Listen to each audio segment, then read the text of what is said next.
ఇది జీమడగల చింతపల్లి రూట్ అనమాట. చాలా బాగుంది. ఇక్కడ తోటకు వచ్చాను, మా తోటకి. కిందన పైనాపిల్ అయితే కనబడుతుంది. ఇది లాస్ట్ ఇయర్ నాటిన పైనాపిల్ చెట్టు అనమాట. అప్పటికే కాయలు అయితే వచ్చాయి చూడండి. మంచిగా పెద్ద కాయ వచ్చింది. చాలా బాగుంది చూడడానికి. ఇక్కడ కూడా ఒక కాయ అయితే ఉంది చూడండి. అయితే ఇంకా ముగ్గడానికి రెడీ అవ్వలేదు.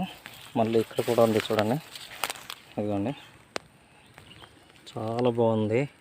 హెల్దీ కాయలన్నమాట. మా కొండలో ఎక్కడికి వెళ్ళినా జామకాయలు అయితే అస్సలు వదలట్లేదు అన్న, బాగా దొరుకుతున్నాయి. ఇదిగోండి, బయట మామూలుగానే ఉంది కానీ లోపల ఎర్రగా ఉంది. ఇంకా బిల్లలు తినేసి ఉన్నాయి. కాయలు అయితే వదిలిపెట్టాము, పళ్ళే ఇవి. కాయలు బయట ఇలా ఉన్నాయి కానీ లోపల అయితే భలే ఉంది, ఎర్రగా ఉందన్నమాట. ఎర్రగా భలే ఉంది, లోపల ఎర్రగా ఉందన్నమాట. బయట అండనట్టు కనిపిస్తుంది.